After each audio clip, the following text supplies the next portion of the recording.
നിങ്ങൾക്കൊന്നും അറിയാൻ പാടില്ലാത്ത നിങ്ങൾ വിചാരിക്കണതിന്റെ അപ്പുറത്തെ കഴിവുകൾ അണ്ണനുണ്ട്. അപ്പൊ ഇനി വേറെ ഉണ്ടോ? അണ്ണന് തലയിൽ നിലവിള കവിളിൽ പതിഞ്ചുവോ ഗുണ്ടയിൽ എവിടെ തണ്ടാ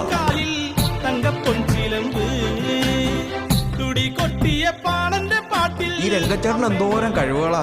അമ്മ ചേട്ടാ വണ്ടി വേറെ കോളേജിലോട്ട് കിട്ടോ? അപ്പൊ ഡ്രസ് മാറണ്ടേ? എടേ വീട്ടിൽ പോയി ഒരുങ്ങി ഇറങ്ങാനുള്ള സമയമൊന്നുമില്ല. കോളേജിൽ പുതിയ ഇടി വന്നിട്ടുണ്ടെന്ന്. എക്സാമിന്റെ റിസൾട്ട്. അപ്പൊ ഇങ്ങനെ പോവാനാ? എടാ മോനെ, ബേജാർ ബേടാ, രംഗച്ചേട്ടൻ റെഡിയാക്കാം. പിന്നല്ല